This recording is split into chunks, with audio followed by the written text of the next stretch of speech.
What's up, guys? It's your boy Keeps back with another video. No, it's been a minute. Life is life. It is what it is. But today we're here to talk about my pantheon, my favorite element, and why I am here to argue that's probably the strongest, or at least not, maybe one of the strongest elements to play in the game.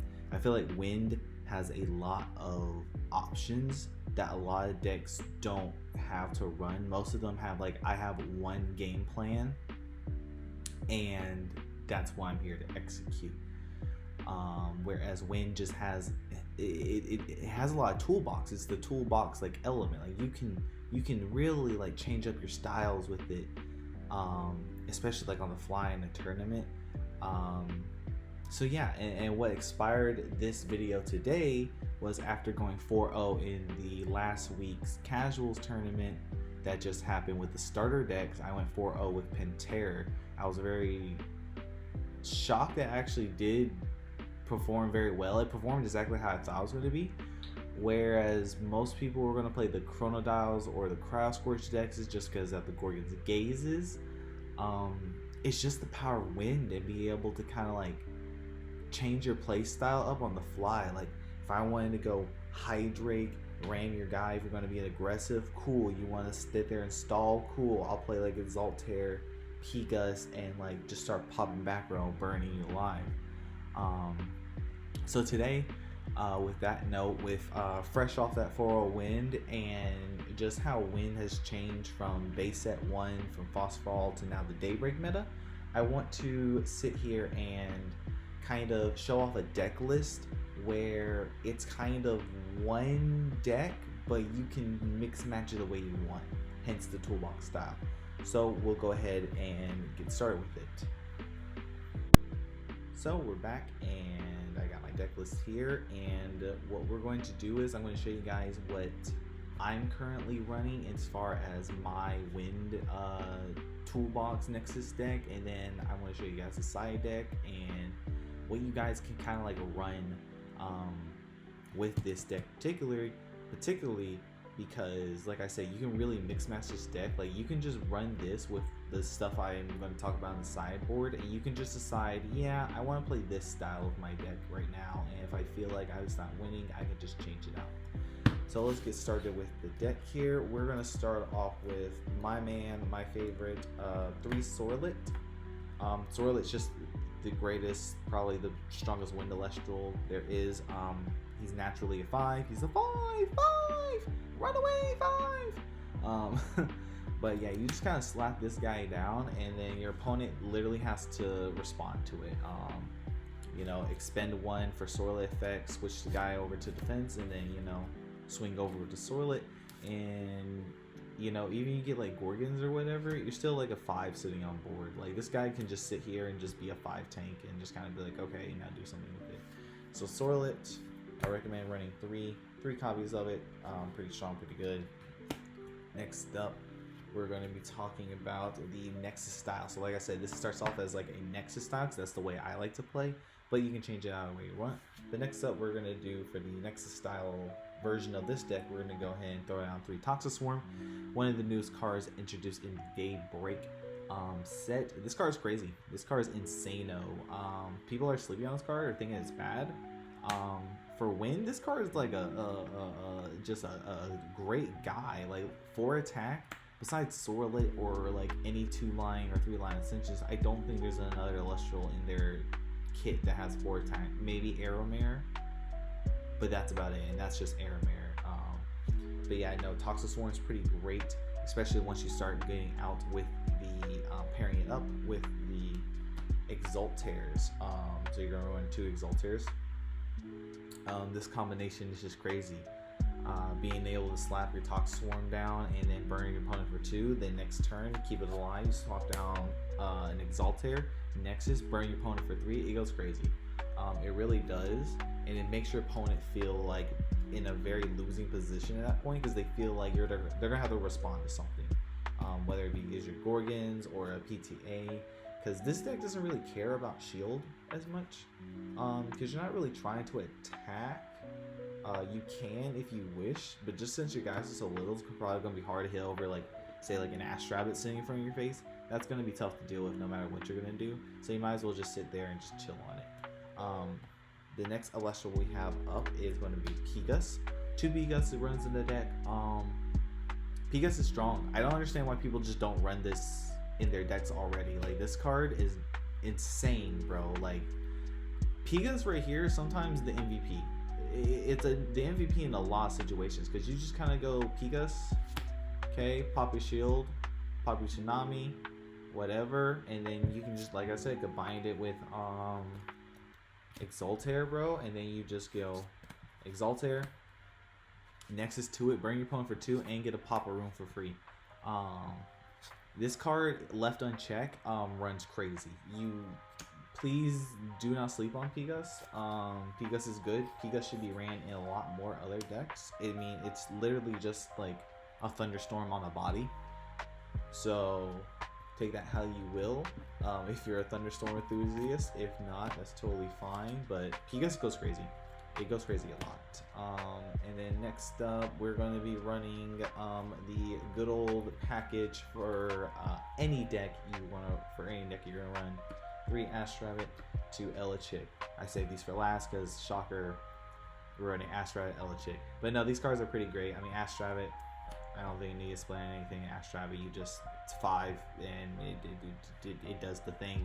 You draw the cards and you look at the cards, you get to draw the one you want. Best card on the deck. Elachick, because we're going to need our Aeolus. I would personally like to run 2 Elachicks. I feel like 3 can crowd up the deck a lot. But if you feel comfortable running 3, that's your cup of tea. Right now we're at 15 Elestrals. Personally, I like to run 16 to 17, but I feel like this is just a great ratio of Elestrals. I feel like if adding anything extra might mess up the balance a little bit. If you're like me who does like to run 16 and 17, I recommend probably throwing in something like probably Nemisail. Nemisail is a great card just because it's a pretty decent receiver. It's got the same stat lines as Catarant. It heals for 2, so you can like Exaltair Nexus to it, burn for 2, heal for 2. So you gotta you're like controlling like a lot of the your spirit management in terms of into battle and like in the games and stuff. So that's all I recommend if you're adding Celestials to this particular style of deck. But I feel like if you want to go for the burn Nexus strategy, this is like the best list you can go with for your Celestials. Next up, we're going to talk about the runes. We're going to talk about our win package runes, and then we'll move on to like invokes and counters. So for your win package runes, you're going to run 3 Aeolus, 2 island, and 2 bagged wins. Let me see if I can get that in the middle right there. So this is going to be like the ratio you're going to run for your win package. I'll explain them all in detail real quick here. So Aeolus is no shocker. This is how your deck runs. If you don't see this guy, you lose the game. That's just how this element really runs.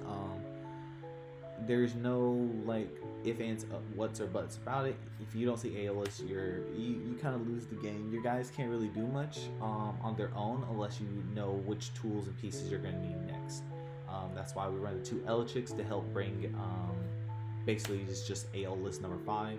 Like I said, if you feel like you can't really see him through your games, you can go ahead and add that 3rd Elachick if you like. But you need at least 3 Aeoluses. Pretty cool divine. As we see more of our divines, we have been noticing that at least for the last 2 that are at least Kione and Apollo, they really relate to their elements only. Whereas Artemis, the new lunar divine rune that'll be coming out, doesn't really pertain to their element. So I find that very interesting how some do and don't. So Aeolus is not one of the best, divine runes because it only pertains to wind, but still it's probably one of the strongest things you want to do. Next we have 2 Island Navy Aeolia. Island of Viola is pretty solid. I know most people would say you don't run Stadium in Wind. I hard disagree, just for the fact that It's another Nexus bank for your Exaltair, so like if you don't see the Aeolus, at least you have your island. And two, this thing can really start ramping up. If you're gonna have the spirits on board, like with the Toxoswarms and Pegasus and the Exaltairs, you just slap an island down, those guys become turbo wicked busted, like out of nowhere real quick. Like next thing you know, you got a Pegasus sitting at like 5 defense, and Exaltair at like 6 attack, and the Toxoswarm at like 6 attack. It can go kind of nutty or crazy. I really, plus I don't like running a stadium, just because if we do run to stadium wars, because other decks do like run their stadiums, like thunder, water, a little bit of fire, just because for those tools that they're access to, like Race at the Top, Rise for the Death, such as such, this will help just clear out the stadium, and it gives you guys an advantage. I see no reason why you shouldn't run it. Yes, you can probably put 2 more things in there if you like, but that's your choice. And then last but not least, a little spice, Bag of Winds. You're already running wind anyway, and Bag of Winds is arguably probably the strongest, if not the second strongest artifact rune in the game right now. That might change depending on Golden Fleece, and then like Poison Tunic, which I know most people are running right now. I still love Bag of Winds. You just kind of plop this down, gives your guy a 2 defense, so this turns like Pegasus into a 5 defender. That's pretty insane. Or if you want, you can like throw it on top of your Toxoswarm or your Exaltair, and you can just play this, and now like, okay, now you cannot Gorgons this guy, so you're gonna have to find different options to slow him down, because he's not going anywhere. You can't Earthquake him, you can't Laurels him. So at that point, like if you can throw down like get a combination where you have just an Exaltair and a Toxoswarm on field. Like you just do this, Bag of Winds, and it's like, okay, I'm just gonna keep Nexusing from the Toxoswarm to whatever I want. Also, Bag of Winds is also another Nexus bank for Exaltair, so it has that synergy going on with it, where it's like, okay, I slap down, play the Exaltair, okay, I can Nexus the Toxoswarm with my Aeolus, I'm out of spirits on my Aeolus, my opponent destroys something, I got the Bag of Winds where I can still Nexus and still give it like a couple spirits to like a fight with. So that's a pretty cool like little combination you can do.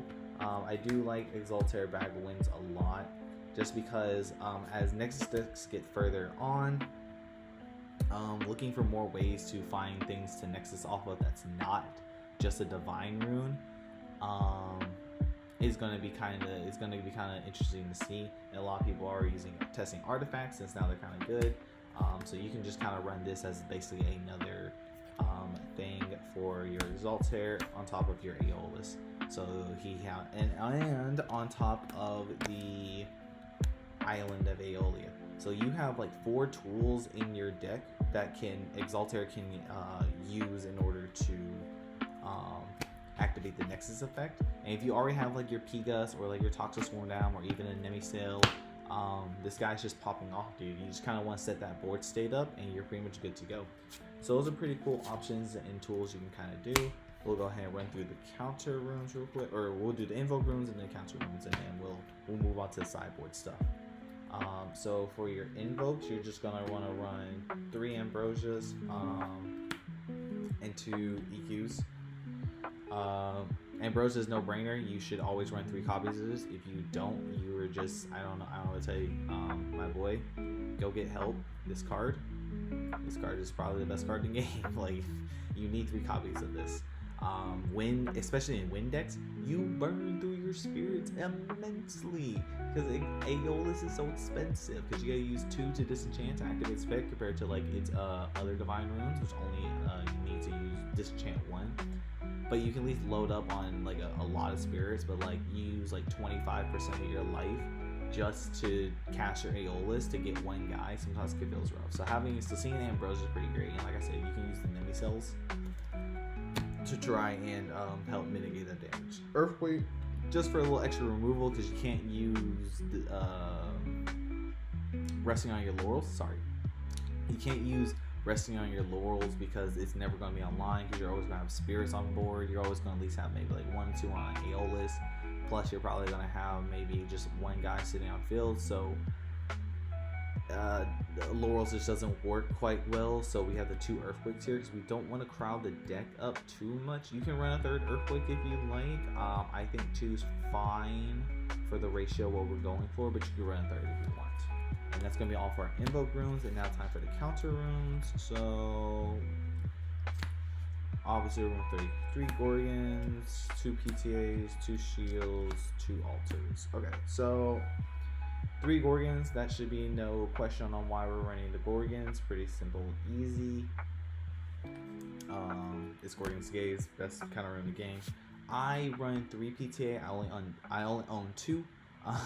But if I had the 3rd, I would run 3 PTAs. PTA is very strong because it's one of the only, it's a counter rune that provides removal, and Wind really would rather have removal than something like Shield, where you kind of just bounce the guy back. It removes the problem for now, but you kind of want your guys to stick around multiple turns to get the benefits.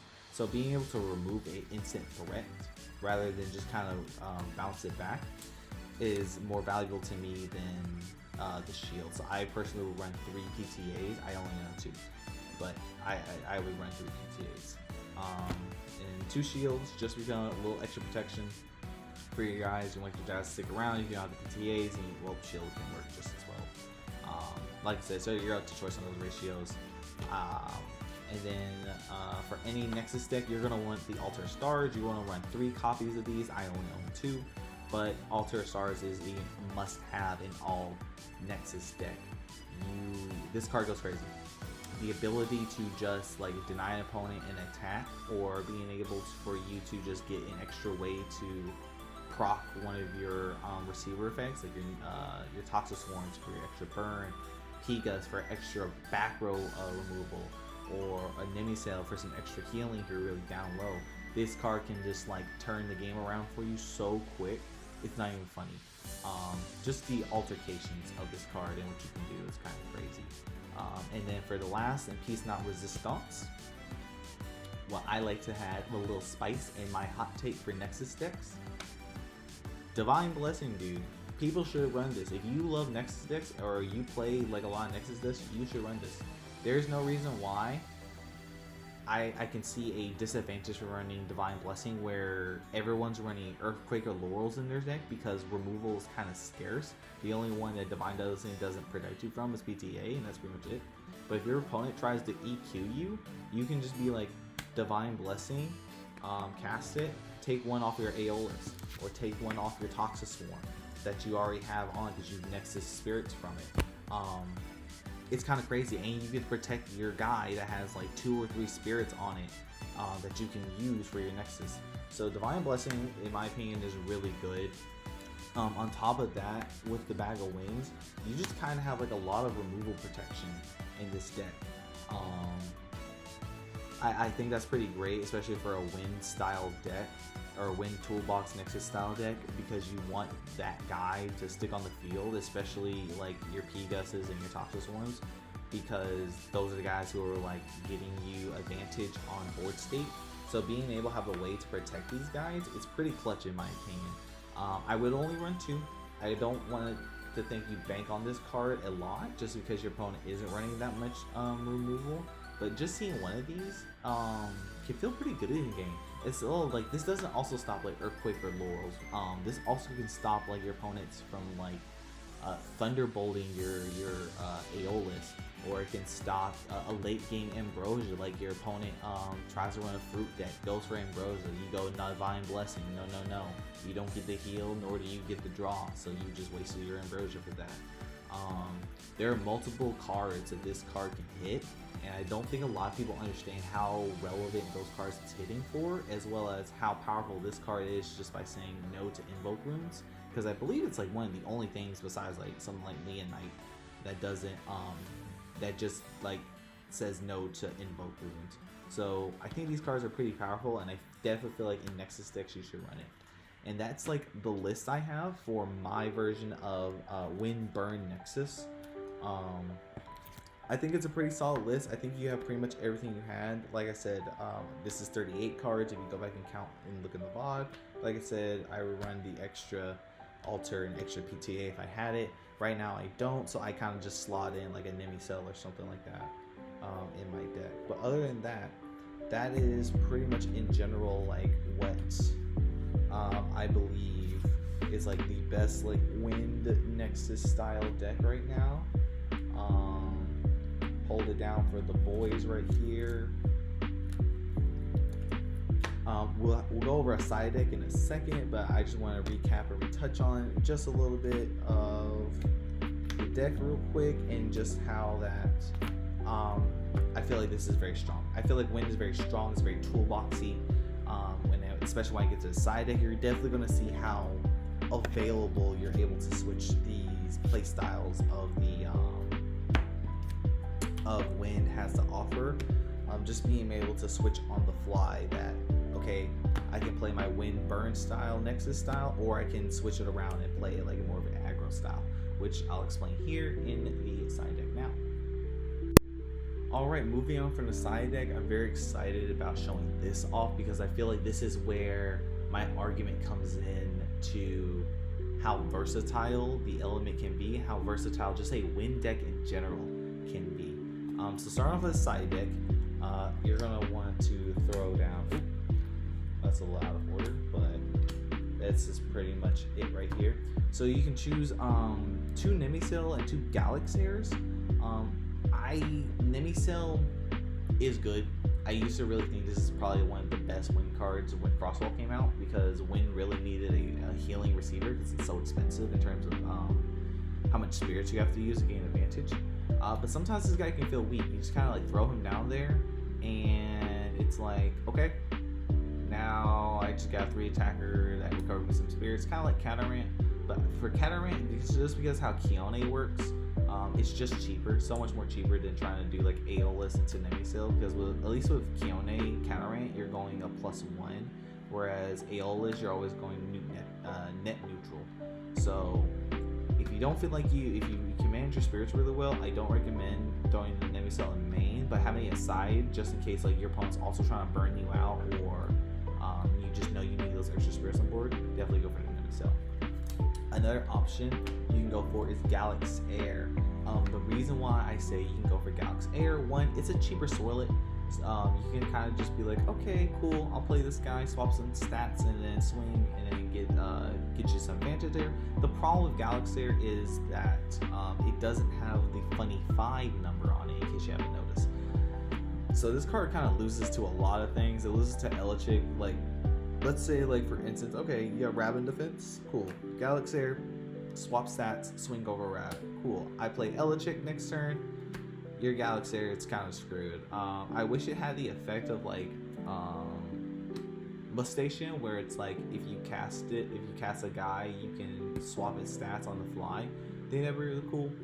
But other than that, you can just choose to put this in here in case you like don't want to run the Swirlets anymore if you feel like it's too expensive on top of all the other things you got to do in the win. Galax Air is a great option. And also another reason why Galax Air is a great option is because you can now change this deck up if you wanted to on the fly and remove some of the burn options, like the Toxic Swarms, or if you wanted to go more aggressive, you can like drop the Exalters and Toxic Swarms. And you could run what I think is kind of a sleeper win card right now, Veritoucan. This card's kind of nutty. Guys, this card's nutty. Just for the fact that it has the same effect as like Spectaris, basically, except for it just doesn't get a +1. But when Veritoucan attacks a Celestial in attack position, it suppresses it and it destroys it for free, as long as it has the same enchanting number of spirits. So you're always going to go for 1 for this, unless your opponent has like, you know, like a 2-drop or 3-drop on the field, but by then you're probably already losing the game. But yeah, you slap down Veritoucan and you can just kind of be like, okay, you have a Viscerus in play, alright, boom, I go Veritoucan, swing, activate Veritoucan's effect, suppress it, so now the Viscerus doesn't get like an effect, so it's not even like a plus anymore, and like it's destroyed, so it doesn't even get the guy. So Veritoucan's actually kind of strong in my opinion, especially with like a lot more decks are playing faster and more aggressive now, because, or not faster aggressive, I guess decks are playing a lot more slower now. They're just trying to hold over walls. big walls, you can just kind of go very Tugan and just kind of like hit over. Especially in the 5s meta, dude. This card kind of slaps against a 5. Just saying. So you can kind of see where I'm talking about. Where in the side deck, you can switch your gameplay up really fast. If you are playing against opponents being very aggro aggressive, you can kind of just like match them and be like, okay, cool. I'll do Galaxy, very Toucan. I'll even throw in, you know, for Sorlent, and I have just big boys all game, and you're gonna have to answer to my big boys. Or even though they're not that big, their effects allow them to be big, and you can just kind of like trample over your opponents that way. So it's very, very cool that you can just kind of like literally change a deck up. Like, okay, I can't play like a win Nexus style deck and burn my opponent out, but I can be an aggressive factor here and try and swing at my opponent and be more aggressive. So it's basically you're running 2 different decks inside of your games, because you just have the options to toolbox out, with Aeolus allowing you to just be that toolbox guy to grab any guy you want. As long as you switch your guys out, you can play whatever style you want.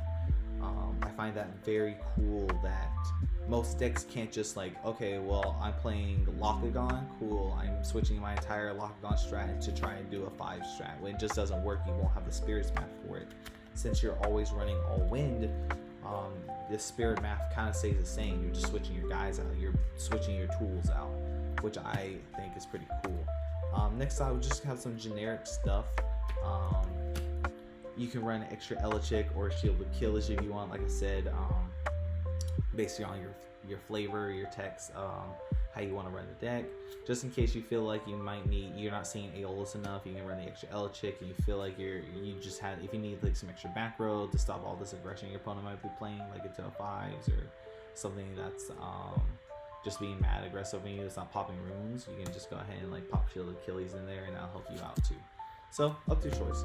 And now for the spice inside of my side deck options here. First up, I wanted to highlight Circle of the Sky. This card can go crazy, especially if you're doing the Nexus style version of this deck. This card can kind of go mad crazy, where it's like, okay, cool, you have Aeolus, you have Pigas down, you don't have Exaltair, maybe you have the circle into Pigas, pop another back row for free. If they don't, they target, they Gorgons you. Cool, whatever. Go ahead. You draw a card. You might draw that Exaltair you need, or you can draw another Pigas, or you can draw a Nemicel, or you can draw whatever like the deck gives you at that time.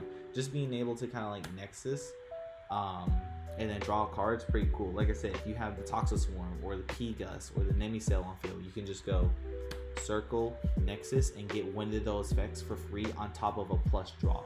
So you're always going to have like some bonus effect. Like the draw is the bonus effect. You really want to use this card to get the main effect of what you're trying to do on your receivers, such as like Pigas popping the room, Nemicel giving some healing, or Toxoswarm trying to enhance that burn strategy. I feel like this card is going to get even more better and better as there are more receivers that comes out in the game. And I can't wait for the day for this card to really shine and really look good. But until now, I would probably want to run it main. I mean, I kind of do run it in main from time to time, but if you're looking for more like a competitive standing, just run this in your side. And if you feel like you kind of can just get away with it, like you're like, okay, cool, I can just kind of run circles here and maybe get some extra draws and some extra effects. That's pretty cool. Plus, it gives you just another way to Nexus. And now for the piece of resistance. I have to give credit to Wirtz. Shout out to Wirtz and his channel. Go check him out. Go subscribe to him because the idea came from him. And at first I was like, what is he cooking? But then I realized he's kind of cooking. So what you can do is for your last 3 options, because now the side deck's moved up from 12 to 13. I think if you're running a wind style deck, if you want to go really into the toolbox style, you go the Habufin route. I've always thought this was kind of insane. I played a lot of Habufin back in Frostfall. Habufin himself is not kind of crazy. Thindas himself can kind of be crazy. Sandstorm? This card? This card's kind of nutty, guys. I'm gonna let you know right now. Like, especially if against like these heavy defensive decks that are gonna be playing like Chronodile, Ash Rabbits are running around, Wexus. You kind of just throw down Sandstorm, and if it's not Earth Enchanted, bro, I think it's just bounce to hand. It bypasses any targeting or any destruction. It just says bounce to hand. The only card that this like doesn't affect is like what Pharaoh Guys, because Pharaoh can be bounced back to hand. But like your opponent's got like a Chronodile set up triggered, be like, okay, Sandstorm, and your opponent's like, translation. You know what I mean? Like, nah, bro, get the thing out of here. And just being able to just kind of like get a 3 guy out real quick, it's pretty insane too. Because you can just go Findus. If you have these two, if you have this 2 in hand, you have basically him on the field already, unless your opponent Gorgons you. But then again, your Gorgons and your Findus. Does that really feel good? Not really. Also, Findus is a great tool. You can one of it in your main if you like. You can just disenchant from it. It can search you out, like, you know, your Aeolus if you ever need to, or your back wins, if you so choose to. Or if you find a way to nexus it, like you can go like, if you decide in like Circle Skies, you can go like Findus into Aeolus into Circle of the Sky, disenchant from Findus, grab the Sandstorm, get out the Haboofin. There's a lot of ways you can try and like run this deck. I do like the Haboofin line just because like if you're playing like against a really defensive style like stall decks, I think this Haboofin kind of slaps, because then it kind of like Haboofin just kind of like stops the guys for like doing things, because like they're going to be in defense position, so you're going to be suppressing them anyway. So like that Jotagua you have in defense, doesn't work. The Ash Rabbit you have in defense, no re-enchanting, doesn't work. So Haboofin kind of just goes crazy.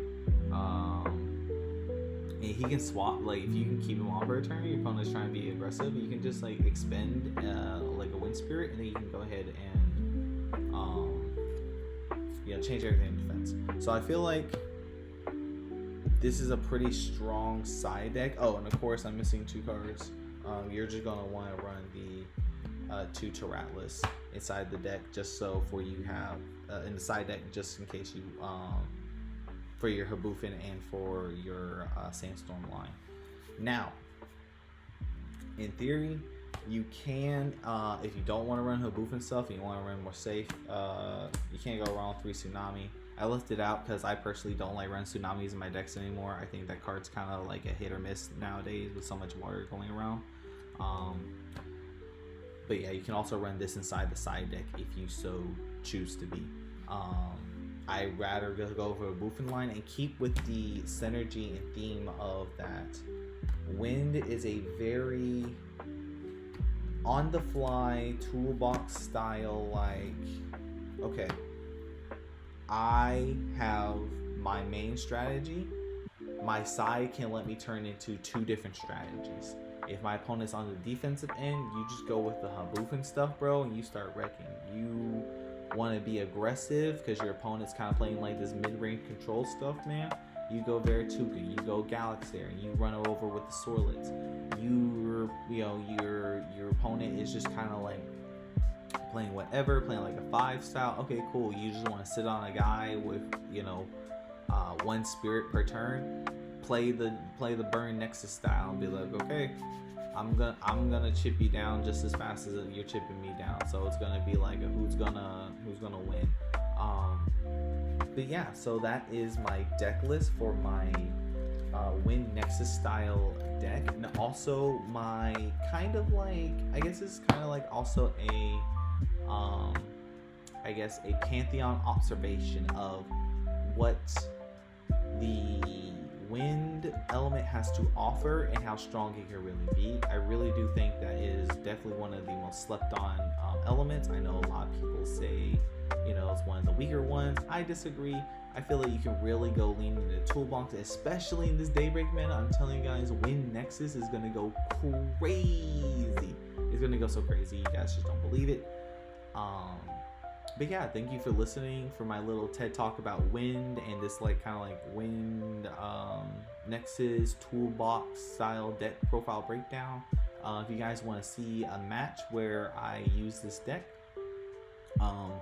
let me know in the comments. I know plenty of guys who will like scrap on webcam for me a little bit, so if you guys want to know, let me know. Also, let me know if you guys, what your guys' pantheon you represent, and what do you think your pantheon can do a lot that other elements can do. Like, I believe wind can just change his gameplay on the fly, like most decks can't. Most decks are just, or most elements have one strategy, one game plan to go into. I feel like wind, since it doesn't really have like a big boss monster like most of the other ones do, or even a lith at the time of this recording, there's no real like will ready to like just bring down the big guy or a 2-drop, or like this is my game plan. Even though like the wind nexus burn stuff is the game plan, you're not also burning, you're also like popping back row and healing, so there's a lot you can do. But anyways, that's enough of me ranting. Thank you guys for listening, thank you guys for watching. Catch you guys in the next video. Maybe it's going to be like some gameplay, I don't know. Like I said, life is life and stuff happens, but I hope at least bring more deck profiles, because I have definitely a lot more ideas. I'll try and bring back some of the app gameplay that I used to do, the 2 videos I did on the Earth Nexus and the Frost Nexus Shiver, I believe I made. So yeah, that'll be cool. Hopefully some more box openings. I already got Daybreak stuff, as you can see. I've got some starter decks coming on the way, stuff like that. Anything left I want to do? Yeah, I want to show off this. Bam, check that out. Bought this guy, didn't pull it, but I really wanted it. So I have that, and we have this, and we have this. Yeah, talk to my Lycorises, bro. Talk to my Lycorises. Alright guys, thanks for watching. I'll see you guys next time.